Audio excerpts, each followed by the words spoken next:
Muchachos, buenas tardes, noches. Gusto saludarles en esta clase, ¿verdad? La continuación de lo que veíamos de la clase 5 de la Edad Antigua. Este material ya se encuentra a vuestra disposición ahí en el grupo WhatsApp del curso, ¿no es cierto? Así lo pueden ir siguiendo ustedes también. Eh, no hemos trabajado oficialmente las preguntas esenciales, pero eh, siguiendo el Power y también a partir, ¿no es cierto?, de las preguntas que ya están publicadas, perfectamente esto puede ser contestable. Por supuesto, cualquier duda o cualquier consulta, ya sea ahora en la clase, ¿no es cierto?, o también por WhatsApp me la pueden hacer. ¿Mm? De repente alguna terminología, alguna situación que verdad que no se entendió, eh, concepto a lo mejor muy técnico, mucho de historiadores, como digo yo, que de repente no tiene por qué ser dominado de repente, ¿no es cierto?, por personas que se están iniciando en un tema, ¿ya? Bueno, caracterizar y conocer los elementos constitutivos de la Edad Media, ¿ya? De la antigua, perdón, antigua. Ya, o sea, si tomamos, ¿no es cierto?, la historia como un todo, como una manera de entender, ¿verdad?, la vida de la humanidad específicamente, deberemos pensar que el tiempo es un abstracto. Nosotros el tiempo en sí mismo no lo podemos cuantificar. Incluso el tiempo es medible bajo convenciones, es decir, elementos de uso, de costumbre, yo diría un tanto, ¿no es cierto?, arbitrarios. Claro, porque un día, una semana, un mes, ¿qué es lo que es un día, una semana, un mes? Claro, uno dice, por ejemplo, un mes son 30 días, claro, pero ¿qué es lo que es un día? Bueno, son 24 horas. Y con la misma lógica, ¿qué es lo que son 24 horas? Y así. El tiempo es un abstracto, no es tangible, no es encontrable así tal cual en la naturaleza. ¿Ya? A eso me refiero con que es abstracto. El ser humano dividió desde que el Sol, ¿no es cierto?, aparece, aparentemente, porque en realidad es la Tierra la que se mueve, no el Sol, pero que lo vemos al Sol hasta que se pone, todo ese lapso, más la noche, la dividió en periodos iguales, las horas, ¿no es cierto? Bueno, la hora corresponde en el fondo al movimiento de rotación, y así como los años corresponden al movimiento de traslación. Eso da origen al tiempo. Un año, por ejemplo, no sé, en Plutón, es mucho más largo, es una eternidad en relación al año terrestre. Así como un año en Mercurio, el planeta Mercurio, también es bastante distinto a nosotros. Si mal no recuerdo, si mi memoria no me falla, que eso me falla, el año de Mercurio son 80 días, en torno a 80 días, claro. Y en cambio el año de Plutón, este planeta enano, ¿verdad?, que se encuentra más alejado del Sol, son 300 y tantos años nuestros. ¿Se dan cuenta? Entonces, evidentemente, el tiempo que nosotros entendemos como tiempo, horas, días, años, siglos, evidentemente está pensado, calculado, en el fondo, en la relación de la Tierra con el Sol. ¿Por qué estoy diciendo esto? ¿Qué tiene que ver con lo que está ahí, ¿no es cierto?, en pantalla en este instante, que dice la Antiguo? Bueno, con esto yo quiero argumentar, ¿verdad?, que la Tierra lleva una cantidad importante de años existiendo como tal, pero ese tiempo ha sido construido por el ser humano. El ser humano ha establecido parámetros para indicar lo que es el tiempo, para medir el tiempo, en el fondo, para establecer las unidades, las subunidades y todo lo que ello implica. ¿Ya? Bueno, y uno de esos instancias que nos permiten clasificar, medir, dividir y subdividir el tiempo son las épocas o periodos de la historia, edades también de la historia. Y una de esas edades es la edad antigua, que está ahí, ¿no es cierto?, en este instante en la diapositiva. ¿Qué es lo que era la edad antigua? Lo explicábamos ayer, ¿verdad? Es la etapa de la historia del mundo mediterráneo, comprendida entre la invención de la escritura, 3000 a.C., y la disolución del Imperio Romano de Occidente. Eso en el 476 después de Cristo. ¿Ya? Entre ese lapso, ¿verdad? Entre ese lapso don Petion, yo le podría pedir que apagara el micrófono. Gracias. Ya lo silencié. A veces se Muchas gracias. Ya, pues.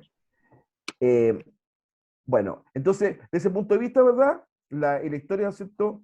Eh, Se divide en dos grandes etapas. Prehistoria, con todo lo que nosotros podemos eh, discutir con respecto a si está correcto, he usado el nombre, ayer yo le daba alguna razón de por qué no está correcto, y la historia. Y lo que divide a ambas, la prehistoria y la historia, ¿verdad? Sería la escritura. La escritura, ¿verdad? Es como el límite. Ya, y aquí también quiero también corregir a ese error que uno se encuentra. El nacimiento de Jesús como, como hito histórico, que es importante, por supuesto. Hoy día nosotros decimos año 2021, porque ese año 2021 eso se calcula, perdón, 2021 años a partir del año que se piensa que nació Jesús, ¿no es cierto? Ya, eso ya se lo expliqué una vez. Pero el nacimiento de Cristo no divide a la historia de la prehistoria, ¿ya? Lo que sí establece es el surgimiento de los años en positivo, 100, 200, 300, 400 hasta el 2021, y los años en negativo, es decir, antes de Cristo, menos 50, menos 100, menos 300 antes de Cristo, menos 500 antes de Cristo. Ya, como ahí, por ejemplo, se podría colocado, cuando está ahí en el Power, ¿verdad? 3000 años antes de Cristo, menos 3000 años. Si uno, por ejemplo, dijera menos 3000 años y si no pusiéramos antes de Cristo, bueno, se subentiende que es antes de Cristo. ¿Ya? Bueno, de esta manera la edad antigua comprende 35 siglos entre el Neolítico y la Edad Media, 35 siglos, o sea, 3500 años. Es bastante extensa, aunque, como se lo explicaba en su oportunidad, ¿verdad? Aunque cuanto es extensa, pero mucho menos extensa que la prehistoria. La prehistoria, pero es bastante más larga, infinitamente más larga, si se quiere decir así, ¿ya? Que la edad antigua, ¿ya? Y ahí tenemos tres elementos de la edad antigua. El primero, la evolución, ¿no es cierto?, del ser humano, desde el primer homínido hasta el hombre cromañón, ¿verdad? Que sería como la antesala de la edad antigua. Otra cosa, la, la invención del fuego, la invención de la rueda, la invención de la agricultura, la domesticación de los animales, eh, todo eso, ¿ya? Lo que hablé recién, la invención de las primeras armas, la utilización con fines domésticos de los metales, etcétera. Todo lo que estoy hablando nace todavía en la prehistoria, ¿ya? En la prehistoria. De hecho, la prehistoria, ¿verdad? Tenemos división, ¿no es cierto?, en la edad de la piedra, ¿cierto? Y edad de los metales, ¿verdad? ¿Se acuerdan de eso? Esa división que se hacía. Bueno, entonces, tampoco es correcto decir que la utilización de metales para construir utensilios, por ejemplo, es propio de la historia. No, eso todavía es prehistoria. Cuando surge la escritura, estamos ahí en presencia ya de la historia. Bueno, como iba diciendo, ¿cierto? La evolución de la especie humana, desde el homínido hasta el hombre de Cromañón. Yo cuando digo hombre de Cromañón es porque se le dice así, ¿eh? La verdad es que hoy día la terminología ha intentado quitar esa excesiva masculinización de los términos, de los conceptos. El hombre de Cromañón, el hombre de Pekín, el hombre de Java, ya. Es como decir el ser humano de Pekín, entonces antiguamente se decía el hombre, ya. Hay al lado, ¿verdad?, dos elementos de la cultura egipcia, pirámide de Keops. Entonces las pirámides tenían la función de albergar en su última morada a los faraones. Keops, Kefren, Miserino, eran faraones egipcios, ¿cierto?, que decidieron construir estas pirámides como última morada, como tumba, una tumba majestuosa por si acaso. ¿Ya? Y delante de la pirámide de Keops, la esfinge. Esfinge. Es un enigma un poco la esfinge, ¿eh? Un tiempo se decía que era la cabeza de la reina Nefertiti. ¿Ya? Otros decían que no, que es de un hombre. ¿Ya? Tutankamón, ¿verdad? Eh, Menes. ¿Ya? Pero la verdad es que no se sabe exactamente a quién representa la esfinge. Cuerpo de león o leona, ¿eh? Tampoco está muy claro, ya más que está bastante derruida. Se dice, por ejemplo, que le falta la nariz porque cuando ahí estuvieron los soldados franceses en la época de Napoleón, a cañonazo limpio le volaban la nariz. Ya, eso es medio mito, medio cierto. ¿Mm? Claro que considerando la importancia que Napoleón le daba a la cultura, difícilmente le hubiese permitido eso. De hecho, hoy día nosotros sabemos parte importante de la historia de Egipto, ¿cierto? A partir de la obra de Jean-François Champollion, un egiptólogo francés, ¿verdad?, que descifró los jeroglíficos. Y gracias a eso hoy día sabemos harto en torno al Egipto antiguo. Bueno, al lado, ¿verdad?, el templo de Diana en Éfeso. Éfeso fue una colonia griega en Asia Menor, de cultura helénica, y una de sus características fue el templo de Diana, que después se destruyó, etcétera. Y ahí al lado el Coliseo Romano. Como yo decía el día de ayer, ¿no es verdad? El Coliseo Romano marca tanto la grandeza como la decadencia de Roma, porque, claro, el Coliseo era como un tremendo estadio. Algunos dicen que es más grande que el Estadio Maracaná, ¿verdad? El Estadio Maracaná en la actualidad es el estadio más grande del mundo. Bueno, se dice que el Coliseo todavía era más grande que el Maracaná. Ya, o sea, una obra monumental. Pero también hay que señalar que el Coliseo Romano también da muestras de la decadencia que implicaba la sociedad romana de ese momento. ¿Por qué digo esto? Porque, claro, ahí se representaban en su gran mayoría espectáculos de mucha crueldad, de muerte de gladiadores. De hecho, el público podía decidir si un gladiador vivía o moría.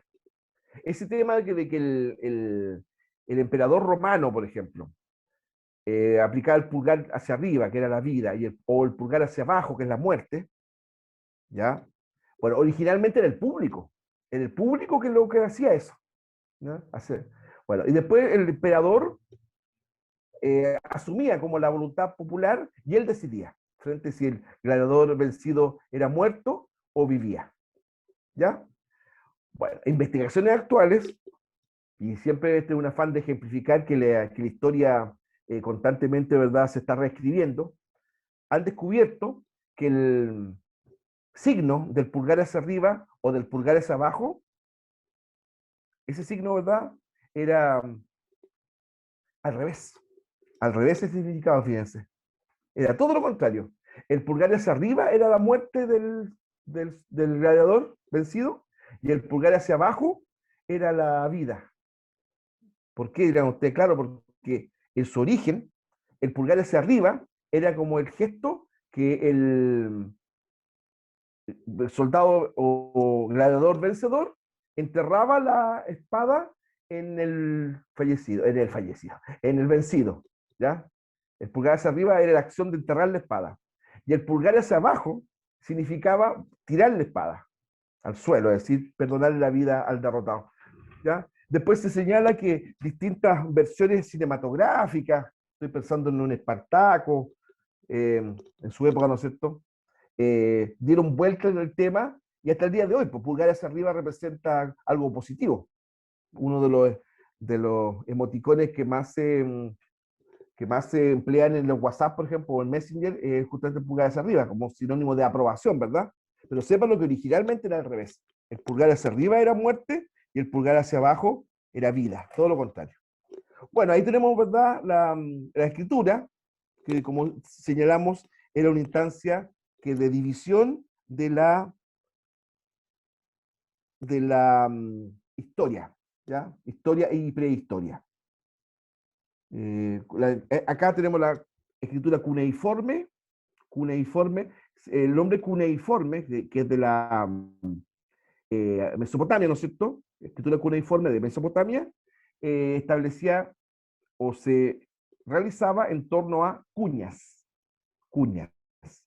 pequeños como triángulos, ¿verdad? Entonces, que tenían distinto significado, por supuesto, hoy día bastante complejo para nosotros, pero representaban mensajes. Entonces, de cuñas viene cuneiforme, en forma de cuñas significa, ¿ya? Y aquí al lado está la escritura fenicia, ¿cierto? El alfabeto fenicio fue adoptado por los griegos, quienes le agregaron las vocales. El alfabeto griego solamente tenía consonantes. Y les digo una cosa, el alfabeto hebreo antiguo, el primer alfabeto hebreo que utilizaban los judíos, por ejemplo, también tenía solamente consonantes. las vocales como letra y como complemento de un nombre o que le da un significado más preciso a una palabra, eso es posterior, las vocales. Entonces los griegos crearon, ¿verdad?, la vocal, o por lo menos la masificaron. De todas formas hay ciertos parecidos, como decía yo ayer, ¿eh? Por ejemplo, la ave, que es como una A nuestra acostada, así. ¿Mm?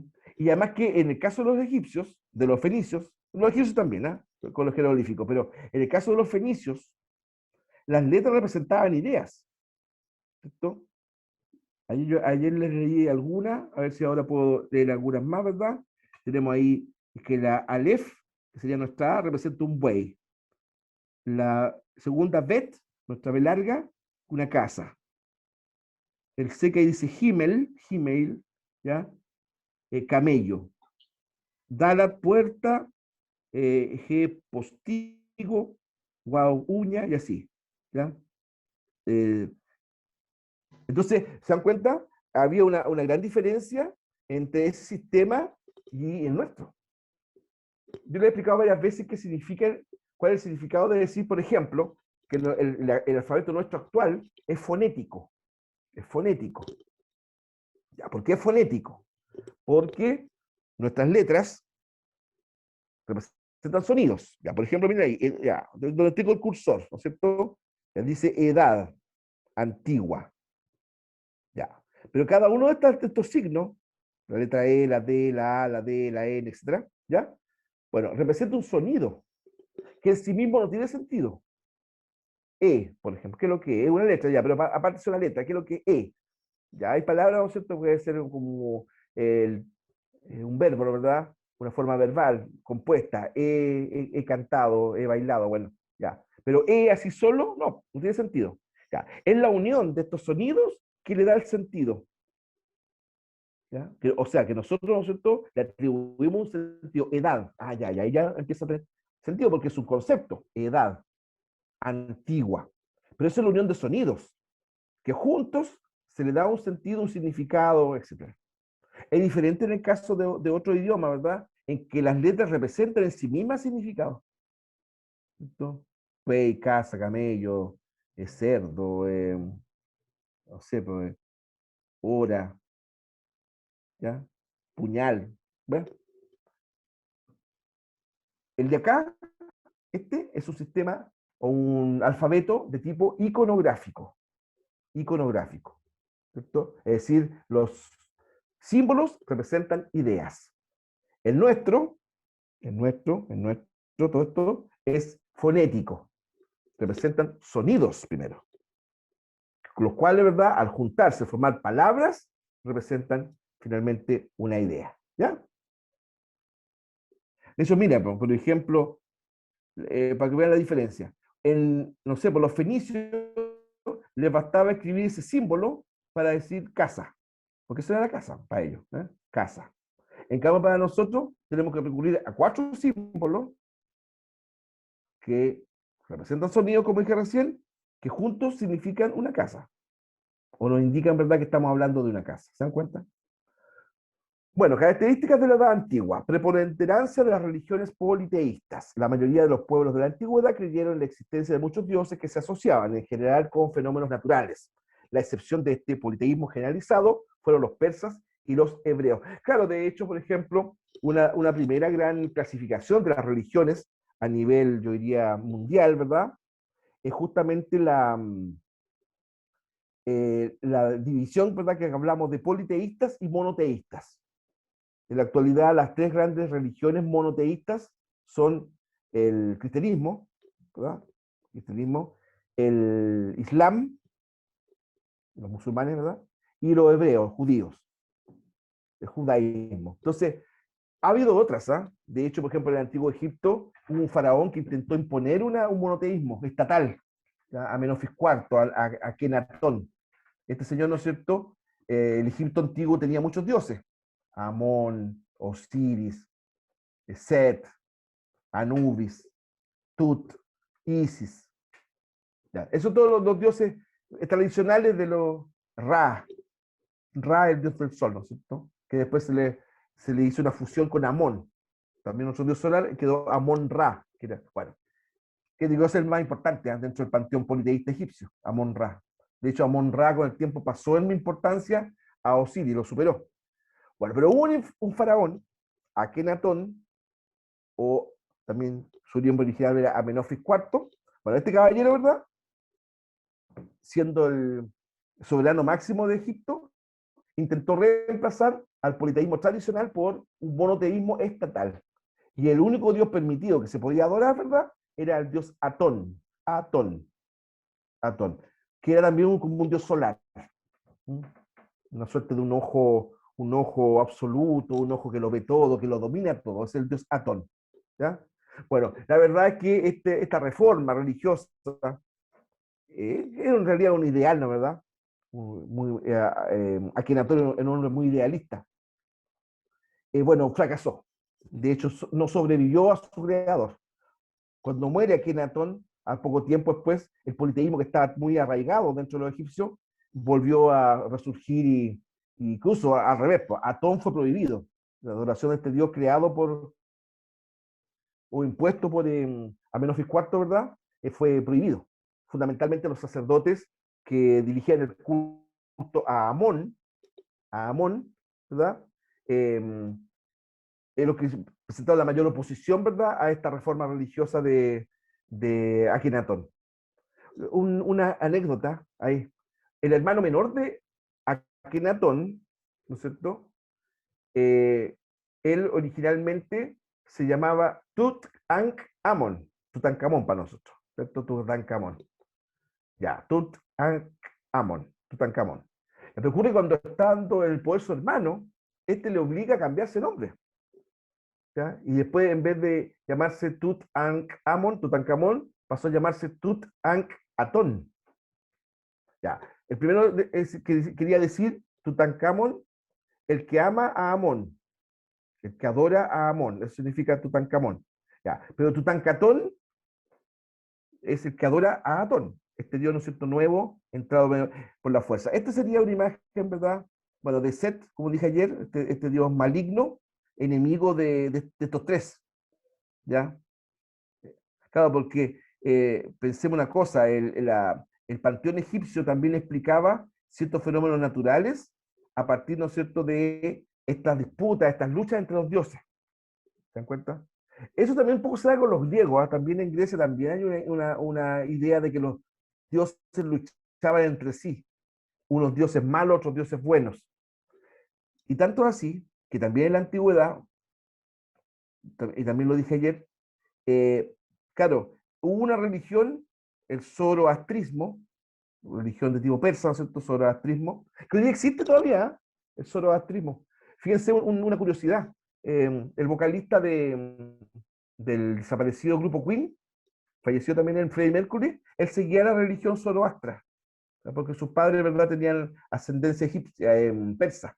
¿Ya? Bueno, pero hay una diferencia, el zoroastrismo era dualista, dualista.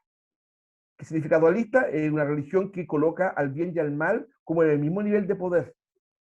El cristianismo, el islam, ¿verdad?, el judaísmo, no son dualistas. Claro, la figura de Dios, de Alá, en el caso de los musulmanes, Yahvé, en el caso de los judíos, no, está por sobre el mal, está por sobre el mal. No hay una lucha posible entre el mal y el bien, desde ese punto de vista, porque a la larga el bien es más poderoso, ¿no? Ya, eso sería, ¿verdad?, una, una religión no dualista, unitaria, si se quiere. Bueno, el zoroastrismo es dualista, plantea esta lucha como en la igualdad de condiciones entre el bien y el mal. ¿Ya? Bueno, otra característica de la Edad Antigua, ¿verdad?, es la redacción de las primeras leyes para garantizar una convivencia armónica entre las personas. Desde la Edad Antigua se redactaron las primeras leyes. Estas tipificaban delitos y aplicaban penas a los delincuentes. La primera compilación de leyes, conocida, ¿cierto?, o sea, la más antigua, fue en 1750 a.C., ordenada por el rey Hammurabi, el famoso Código de Hammurabi. Yo les comentaba que este código era más bien un código castigador, no era un código rehabilitador. El tiempo que estamos hablando ahí, imagínate, 1750 años de Cristo, o sea, mucho. Entonces, esa función del derecho, la justicia, era castigar fundamentalmente. Claro, también se puede decir que esa visión tenía un sentido finalmente noble, ¿verdad? O humanitario, en la medida que inhibo el delito, de alguna forma también estoy protegiendo a las personas. Pero eliminar el delito, pero suprimía al que delinquía. No había la posibilidad de mucho de rehabilitarlo, ni siquiera la intención de rehabilitarlo, ¿se dan cuenta?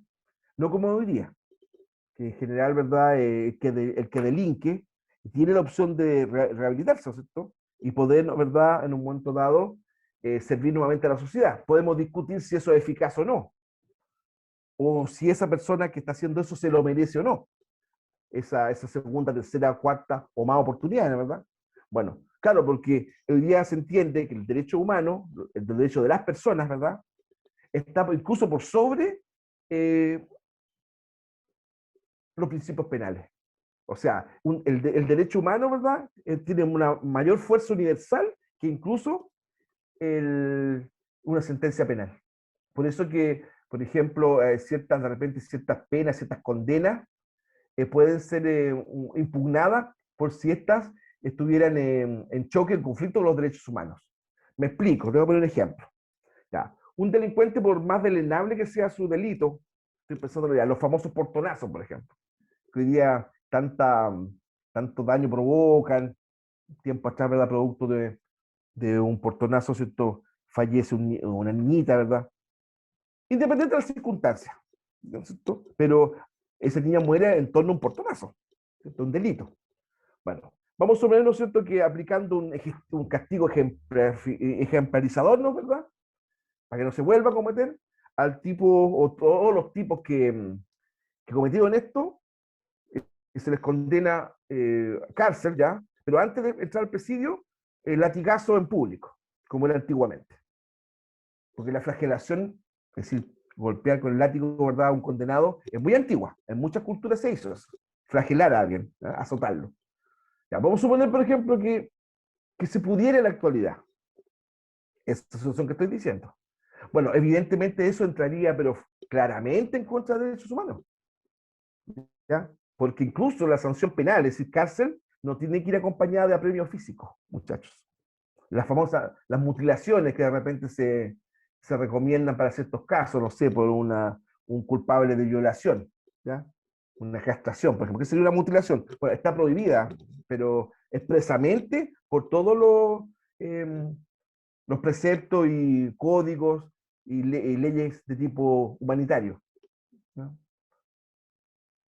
En castigar a alguien marcándolo su carne, por ejemplo, como se hacía antiguamente con los esclavos, ¿verdad? Una forma de castigo de impedir que siguiera haciendo lo malo que estaba haciendo, ¿verdad? Sería marcándolo a fuego en su piel. Está prohibido. Ningún código penal del mundo occidental va a aceptar una cosa así. ¿Eh? Entonces, por eso es que a veces hoy día y de repente se puede entender la ira de mucha gente, ¿eh? En general, pues, los distintos códigos penales son bastante garantistas. ¿Mm? Claro, por una parte está el deseo, el anhelo de llevarse un juicio justo, pero por otra parte, ¿no es cierto?, estamos hablando de que no, a ver, entre víctima y victimario no puede haber una paridad, porque no es lo mismo, o sea, la persona que recibe un daño, ¿cómo está en la misma condición de tipo jurídico que alguien que se lo hizo? Ya, pero cuando el derecho garantista, lamentablemente es así. Ahora, para mí, un tema clave, por ejemplo, del derecho garantista es que la presunción de inocencia. Para mí, eso es un tema más importante, ¿verdad? Lo que se debe probar en un juicio, ¿qué es lo que es? Es la culpabilidad. O sea, se debe probar que la persona es culpable, no al revés. Yo diría que unas pocas cosas que se roza en lo contrario, sin probar inocencia, sería, por ejemplo, el abuso de menores, por ejemplo. ¿Ya? Porque ahí frente a una denuncia de abuso de menores por cautelar la seguridad del menor, se parte de la base como si fuera cierto. Me explico, supongamos que un menor fue violentado por un pariente, cualquiera que este sea. Bueno, la ley entiende, frente a la posibilidad, ¿verdad?, de riesgo del menor, ¿verdad? Eh, la medida precautoria, ¿verdad?, es como si fuera cierto el tema. antes de investigarlo, ¿ya? Justamente como estamos hablando de un riesgo de un menor, ¿verdad? Se actúa como si fuera cierto el tema. Fue justo. ¿Por qué se actúa así? Para proteger, ¿verdad? La posibilidad, aunque sea no tan cercana, de que un menor esté en riesgo. Entonces, por eso estamos hablando que el código actual son garantistas, garantistas, ¿sí? Ofrece garantía de justo proceso. En cambio, en los códigos antiguos, como el código de Hammurabi, el código del Dracón, imagínense, se decía que está escrito con sangre, ¿ya? Bastante decidor eso. Fundamentalmente intentan castigar y, e inhibir la acción de delito a partir, ¿verdad?, de un castigo fuerte. ¿Alguien me quería decir algo recién? ¿Un aporte, tal vez? ¿Alguna consulta u opinión? ¿Por qué creen ustedes, por ejemplo, haciendo una hilación con la actualidad, por qué creen ustedes que la gente está tan decepcionada, por ejemplo, de la justicia hoy día en Chile? Porque hay una decepción, ¿no es cierto? A cada rato sale eso. ¿Alguna opinión, por ejemplo? ¿A juicio de ustedes, por ejemplo, sería mejor necesario endurecer más los castigos? ¿O Chile es un país muy permisivo en muchas cosas? Porque siempre sale, o sea, en general la justicia está por el suelo en Chile. La gente no cree en ella, ¿verdad? Ustedes hubiesen preferido un solón, perdón, un Hammurabi, un juez, ¿no es cierto?, que con mano de hierro, así, ¿ya? Claro, el problema está que cuando se pretende, ¿verdad?, eh, no sé, aplicar justicia con dureza, el paso a la injusticia es muy tenue. De hecho, eso es una de las cosas que se le criticaba a Dracón. Él prácticamente castigaba con pena de muerte muchos delitos. Y también un pilar fundamental del derecho, ¿verdad?, es la proporcionalidad entre delito cometido y castigo recibido. No puede ser, por ejemplo, que un robo, por ejemplo, el caso del Dracón en Grecia, decía ya, el robo se castiga, porque en ese aspecto los griegos no mutilaban, ¿ah? En el mundo oriental al ladrón le cortaban la mano. Ustedes saben ese tema. Y hasta no sé mucho, ¿ah? Todavía seguía practicando eso. Alguien que lo pillaban, pero robando así ya comprobado, le cortaban la mano, ya. Dracón no hacía eso, pero condenaba a muerte frente ¿verdad?, al robo. Y al asesino también lo condenaba a muerte. Entonces ahí es donde se empieza a impugnar la validez del código del Dracón. Porque no es lo mismo robar que asesinar. Hay una diferencia ahí. ¿Ya? Entonces, así como hay diferencia. Dígame. Opinó en el chat y dice Diego Díaz que él cree que hay que poner más mano dura. ¿Ya? Ojo por ojo, dice él. Ojo por ojo, chuta. ¿Ya? Como la ley del talión, ¿no es cierto? Mm. No, si yo pienso una cosa. Por eso, no se queden con lo que estoy diciendo yo, chicos. Opinen nomás. ¿Ya? Por todos los medios que ustedes piensen o crean necesario. Eh, sí, sin duda, yo pienso que esta proliferación de femicidios, a ver, acabo de leer, o sea, no acabo, sino que hace una hora atrás leí en el Observador que aquí en nuestra ciudad o su parte cercana se produjo otro femicidio. Entonces, independiente de las causas más profundas del tema, el tema, ¿verdad?, de la correcta defensa de los derechos de la mujer, todo eso, eh, a lo mejor todavía se está haciendo muy condescendiente con el culpable del tema. Entonces, yo digo, está bien, sí, es importante, ¿verdad? Yo también creo, porque no podría creer lo contrario, porque sería un poco contradecirme en mi calidad de profesor de educación cívica.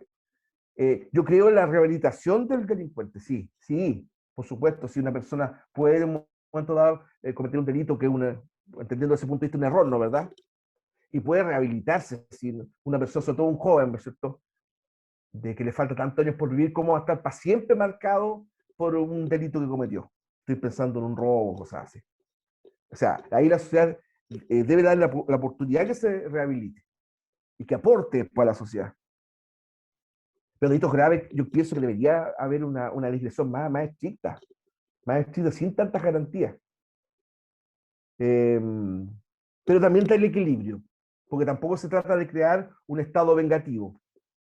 Pero el tema ya de los femicidios Yo digo que ya no sé, hay que tener una actitud frente al tema mucho más dura.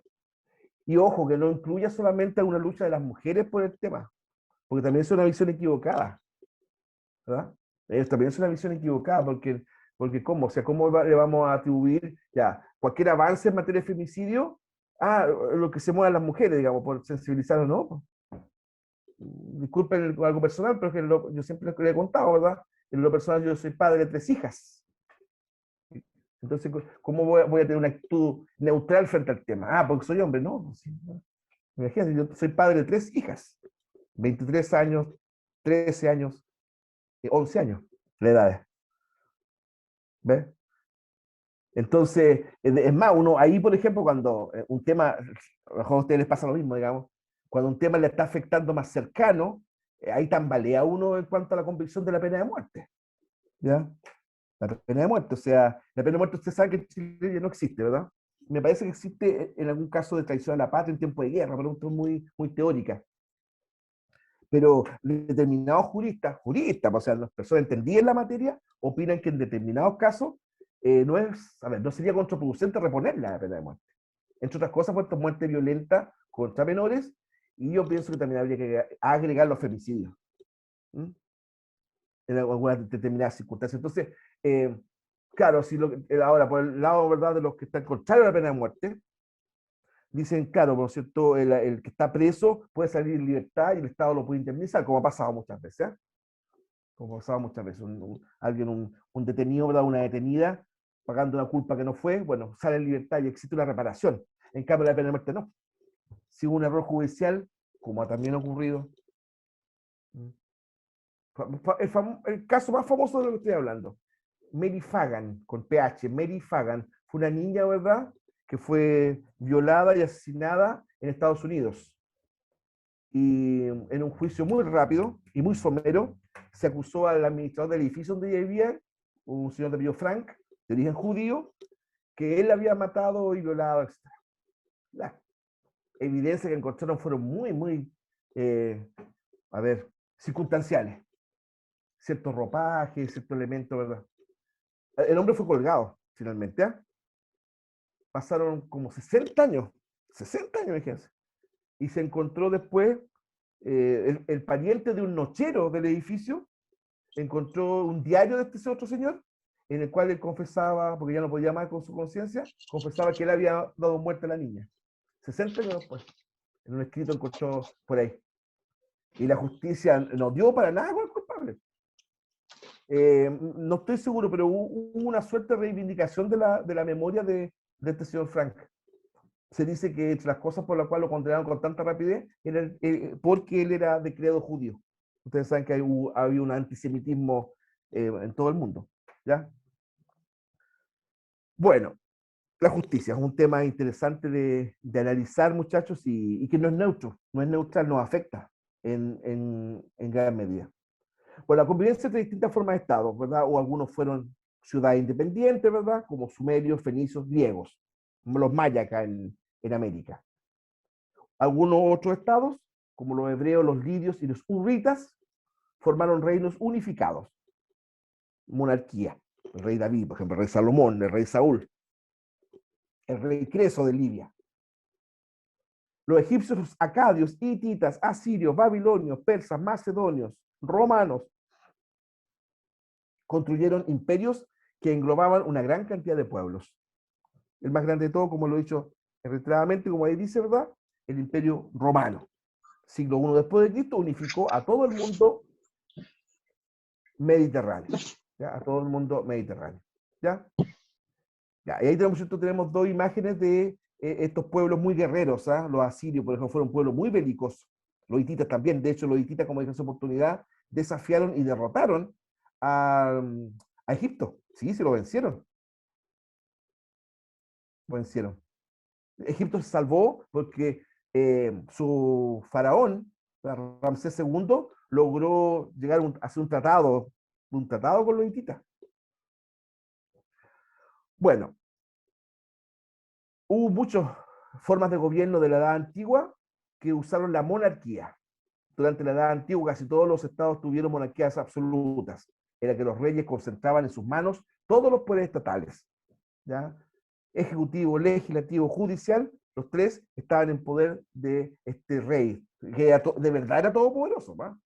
En la actualidad, por ejemplo, los poderes del Estado están separados, ¿cierto? Presidente de la República con sus funciones, Congreso Nacional con sus funciones, Poder Judicial con sus funciones. Un juez, por ejemplo, no tiene que, a ver, o dicho de otra forma, un presidente de la República no podría decirle a un juez, oiga, magistrado, usted falle en este caso de tal forma, ¿no?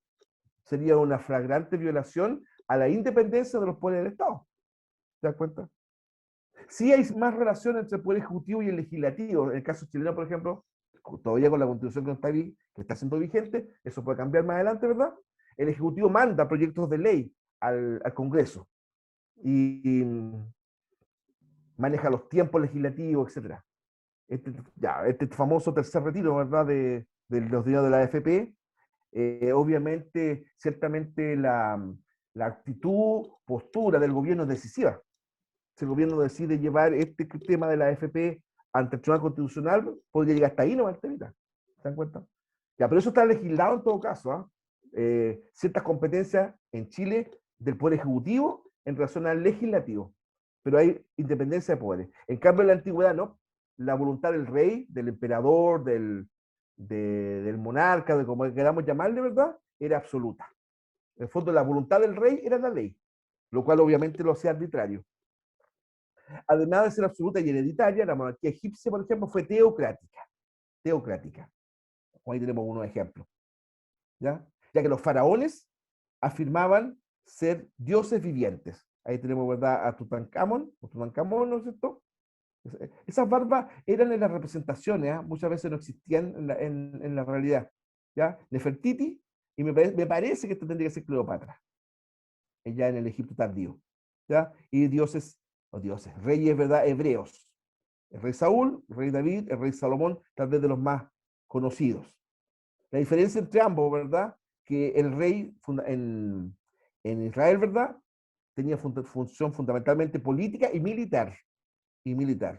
Ellos también tenían funciones políticas y militares, los faraones egipcios, pero además, con el tiempo se fueron divinizando. ¿Ya? Bueno, por lo general los conflictos de la Edad Antigua se resolvían mediante guerras. Las guerras seguida de toma de botines, la imposición de tributos de los pueblos conquistados, se transformó en la principal fuente de recursos para la mayoría de los pueblos de la época. O sea, en el fondo, estos imperios vivían a partir de creación de guerras, a veces hasta artificiales. ¿Ya? Claro, porque imponían pesados impuestos, ¿verdad? Valga la redundancia, imponían pesados impuestos, tributos a los pueblos vencidos. Y les permitían, como comillas, vivir, ¿no es cierto?, o permanecer en el lugar donde eh, habitaban, ¿verdad?, antes de la guerra, pero tenían que pagar impuestos. Eso le pasó a los romanos en relación a los judíos, por ejemplo. El pueblo de Israel, ¿verdad?, que fue derrotado militarmente por Roma, una potencia mucho más poderosa, ¿verdad? Ya se le permitió seguir viviendo ahí en Palestina, ¿verdad? Pero los judíos tenían que pagar impuestos a los romanos, muchas veces bastante elevados. En el contexto del nacimiento de Cristo, ¿cierto? ¿Por qué a los judíos les molestaba tanto este tema de los censos? ¿Ya? La mayoría de los emperadores romanos daban censo, es decir, contar la gente. Claro, porque así calculaban de mejor forma el tema de los impuestos. Generalmente lo subían. ¿Ya? Entonces, por eso, cuando se anunciaba, ¿verdad?, que se iba a realizar un censo, era muy resistido, la gente se molestaba mucho. ¿Ya? Bueno, y los acuerdos de paz eran poco frecuentes. Uno de los pocos que se produjeron, ya lo mencioné, ¿verdad?, fue cuando los hititas derrotan a los egipcios, ¿verdad? Y después se hizo un tratado de paz entre ellos y Egipto pudo seguir teniendo vida independiente. Bueno, otra característica clave de la Edad Antigua es la importancia de la agricultura como fuente de alimentos. Durante la agricultura, la mayor parte de la población vivía en el campo y trabajaba la tierra. Los principales cultivos eran de trigo, cebada, lentejas, garbanzos. Claro, si ustedes se fijan, los cereales dominaban, ¿ah? Dominaban, tal vez a lo mejor porque eran más resistentes al clima que estas civilizaciones vivían. Sus excedentes se comercializaban, es decir, lo que quedaba, lo que no ocupaban, lo que no consumían, se comercializaban mediante el trueque o intercambio de productos. O sea, la primera forma de comercio que se conoce, ¿verdad? Ahí era el trueque. No se conocía el tema del dinero. El comercio monetizado recién comenzó a desarrollarse en el siglo séptimo antes de Cristo, es decir, por el tema de las monedas, del dinero. ¿Ya? Claro, y de hecho, por ejemplo, la, la aparición de la moneda originalmente era en base a metales preciosos, ¿verdad?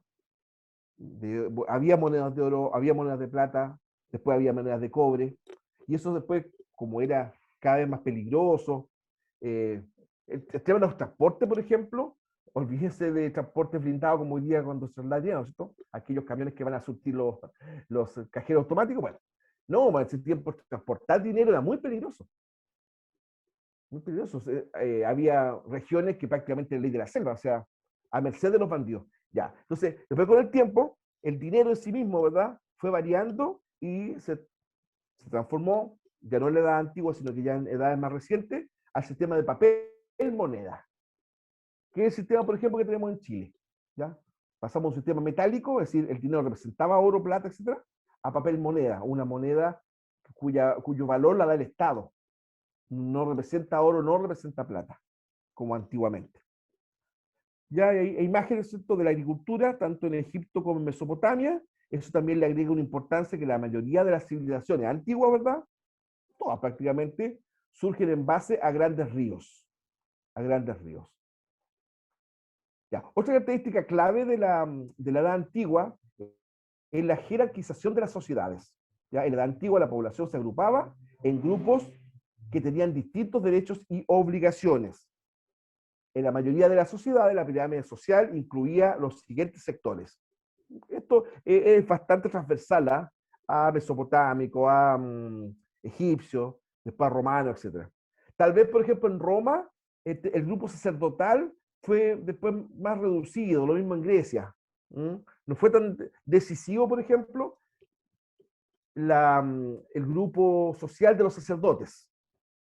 Porque en Roma, claro, había un culto estatal, ¿no es cierto? Después el emperador supuestamente era el sumo sacerdote, pero eso fue cada vez más se fue minimizando en Roma, el imperio romano. Se secularizó el poder. Pero estos otros imperios, la mayoría de ellos teocráticos, los sacerdotes, por supuesto, tenían un enorme poder. ¿Ya? Bueno, el soberano, ¿verdad?, que está en la cúspide, la realeza, los sacerdotes, los escribas, funcionarios, ¿cierto? Guerreros, campesinos, artesanos y esclavos. Eso otro también, las antiguas sociedades, las antiguas civilizaciones, todas tuvieron lamentablemente el flagelo de la esclavitud. Cual más, cual menos, algunas más duras, otras menos, ¿verdad? Pero incluso el pueblo de Israel tampoco se salva de eso, ¿ya? En un momento dado, ¿no es cierto?, narra el Antiguo Testamento que cuando ellos derrotan a un pueblo, y este pueblo, antes de ser exterminado por los judíos, ¿verdad? Claro, ser masacrado. Se estiraba mucho en esa época. Eh, ellos, ¿verdad?, recurren a como una estratagema, ¿cierto? Como que se hacen pasar como también por de su misma familia étnica. Entonces, Josué les perdona la vida a este pueblo, porque, a ver, los consideró como sus primos, por ejemplo. Entonces, ¿cómo vamos a matar a nuestros parientes? Pero después se dio cuenta que no, porque había sido producto de un engaño, pero ya había prometido perdonar la vida. Entonces cuenta, ¿no es cierto?, el Antiguo Testamento, que ya le mantuvo su palabra de perdonar la vida, no lo mandó masacrar, mire lo que estoy diciendo, masacrar, ¿ya? Pero lo condenó en el fondo a trabajar para la comunidad del pueblo de Israel, en el fondo productos de leña, en el fondo casi los condena a esclavos.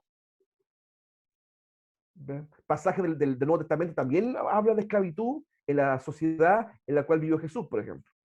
Se dice que el apóstol Tomás, ¿verdad?, el famoso que dijo ver para creer, según dicen, él era un esclavo previamente. Entonces, ¿a qué quiero llegar con esto? La esclavitud estuvo presente en casi todas las sociedades, o todas, mejor dicho, sociedades del mundo antiguo. y se mantuvo hasta la época contemporánea, casi contemporánea, o contemporánea, no casi, contemporánea.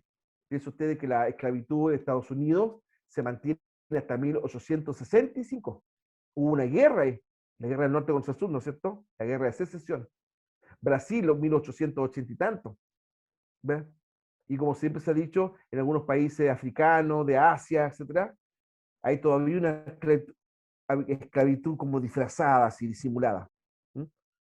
Bueno, la extensión de la esclavitud como principal mano de obra. Los esclavos eran personas que no eran libres y pertenecían a un amo al que debían obedecer.